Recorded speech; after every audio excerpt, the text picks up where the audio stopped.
Bonjour à toutes et à tous l'équipe, j'espère que vous allez bien. Pour cette nouvelle vidéo, on se retrouve pour le résumé d'une étape de folie. Cette 16e étape du Tour d'Italie 2025 vient de rentrer dans l'histoire et on va le voir pourquoi. Avec donc le résumé de cette étape, regardez un petit peu le nombre de cols au programme, un enchaînement redoutable. Et vous allez le voir, il s'en est passé des choses. Et c'est parti pour ce résumé complet. Alors, dès le début de l'étape, de nombreux coureurs ont voulu se glisser dans l'échappée. Pourquoi? Parce que une échappée avait beaucoup de probabilités, beaucoup de chances d'aller au bout tout simplement. Donc pas mal de coureurs ont voulu se mêler à la lutte. On a donc déjà 6 premiers coureurs qui se sont isolés à l'avant. Lorenzo Germani pour la formation FDJ, l'italien. Rafferty pour la Education First Easy Post. Wout van Aert pour la Visma Lease Bike, ça va mieux pour le Belge.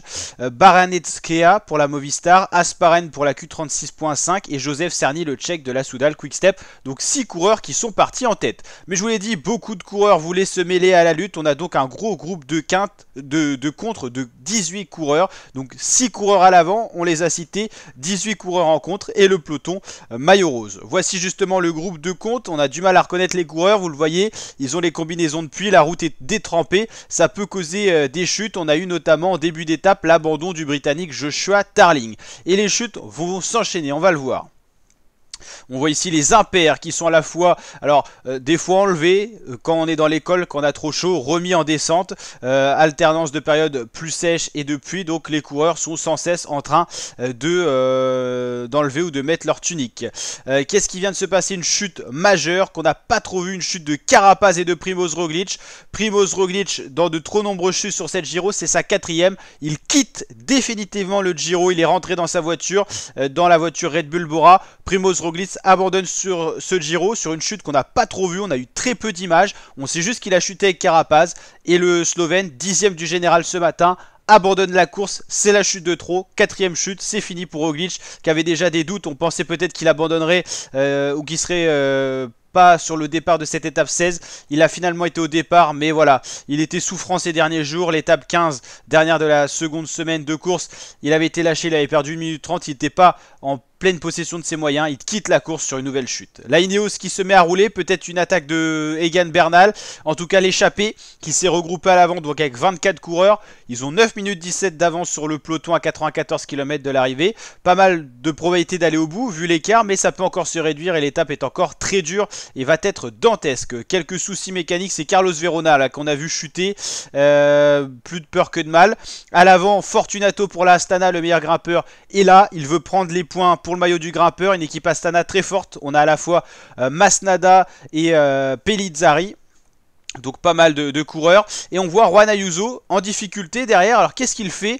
Il va aller enlever ses gants à sa voiture. On ne sait pas trop ce qu'il fait. Dans un premier temps il va le revenir tout seul. Il va pas être accompagné. Puis un équipier va l'attendre.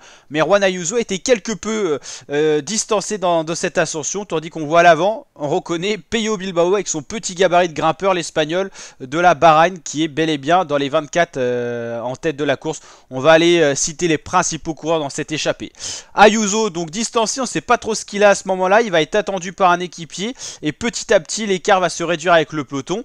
À l'avant, on a dit, il y avait beaucoup d'Astana autour de Fortunato, le meilleur grimpeur. Là c'est Masnada qui roule. Dans cette échappée on a le français David Gaudu, on a de bons grimpeurs hein, à l'avant et des coureurs pas forcément grimpeurs qui sont également là dans cette échappée. Les plus forts en montagne, Fortunato, Bilbao, Gaudu sur le papier, mais Gaudu on sait il est pas bien, sa main s'est infectée après la chute, donc à voir, à surveiller Gaudu. Ça c'est Mikel Le Doré qui fait la descente dans le peloton avec les Ineos derrière. Et attention, la chute d'Egan Bernal. Alors les Ineos qui roulent, qui faisaient pas l'affaire de l'échappée, ils vont devoir attendre.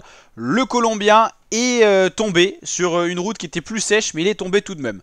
À l'avant, il y a beaucoup trop de coureurs, ça s'entend pas, donc ça relance. Avec donc ici une attaque de quelques coureurs qui décident de redonner du temps à l'échappée, qui avait perdu quand même un peu de temps sur le peloton. Ça s'entend pas, et dans le peloton, c'est Carapaz qui met ses hommes à rouler. Il a chuté, mais ça a l'air d'être plus de peur que de mal. Lui, il n'a pas abandonné et il est encore là pour jouer le classement général. Isaac Del Toro est toujours là. Et en tout cas c'est là l'équipe de Carapaz qui met à rouler. Et Juan Ayuso cette fois est lâché. On attendait un duel Ayuso-Roglič et Ayuso va peut-être perdre le Giro sur cette étape. Roglič a abandonné. Ayuso est distancé, les deux grosses pointures, les deux gros leaders de ce Giro sont en train de tout perdre. Roglic a tout perdu sur cette étape 16 et Ayuso est en train de tout perdre. Leader unique, ça sera donc Isaac Del Toro, cette équipe UAE qui vit un véritable cauchemar également. Ayuso qui a déjà perdu plus de 30 secondes à 40 km de l'arrivée, c'est fini pour lui.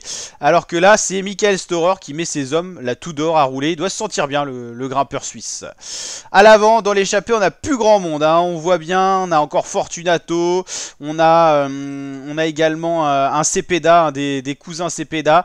Vous avez Jefferson Cepeda et un autre qui est du côté de la Education First. Bah là, on a le Cepeda Movistar qui est toujours là à l'avant. Donc voilà, on a ici 7 coureurs qui sont dans l'échappée, et Egan Bernal qui est également pas bien, le Colombien qui est à l'arrière du peloton, qui va être distancé à son tour.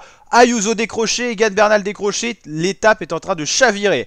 Abandon de Roglic, Ayuso en difficulté qui souffre certainement de sa blessure, qui s'est infecté également.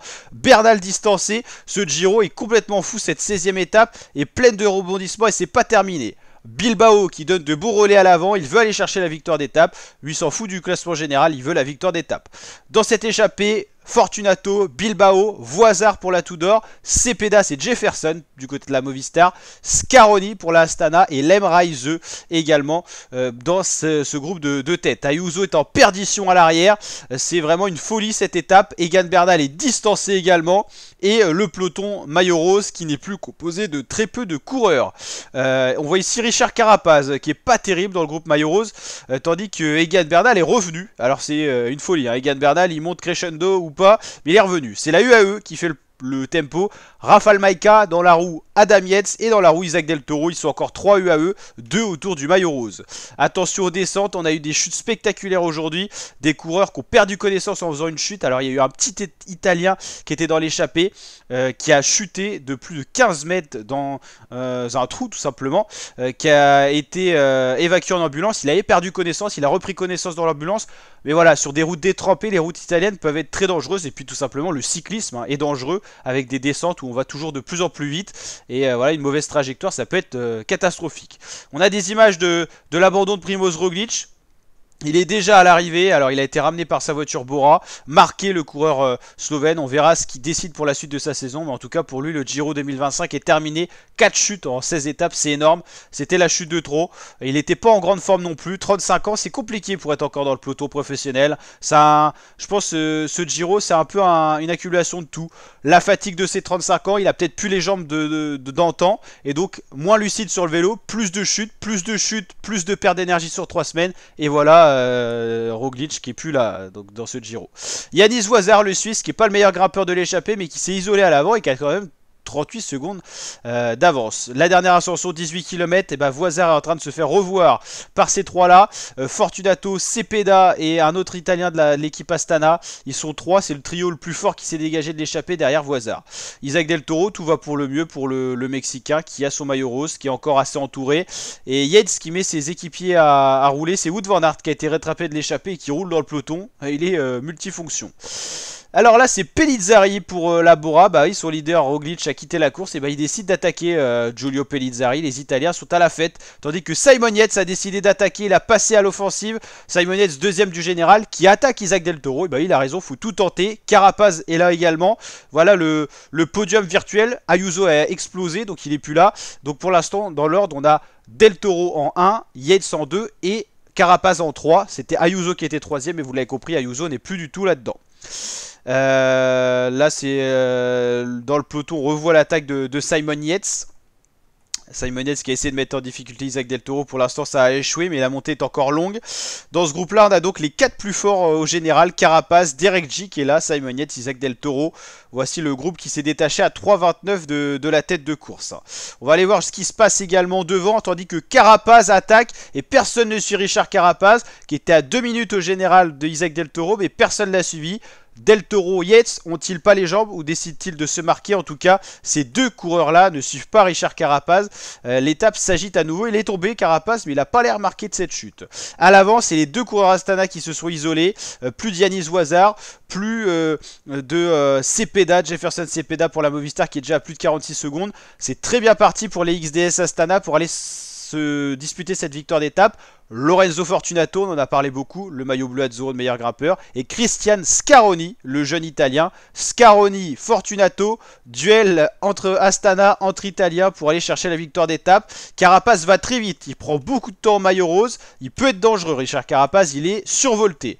Simon Yates qui est en train petit à petit d'écurer Del Toro, qui se fait décrocher un peu. Del Toro, on le sent fragile, hein, on le sent pas au top comme en deuxième semaine de course. Et Isaac Del Toro, bah le voici, il est distancé. Le maillot rose en difficulté, cette étape est complètement folle. Abandon de Roglic, Ayuso en difficulté, Del Toro en difficulté, Bernal en perdition et Del Toro, le maillot rose, qui montre ses premiers signes de faiblesse. Carapaz est peut-être en train de renverser le Giro d'Italia 2025.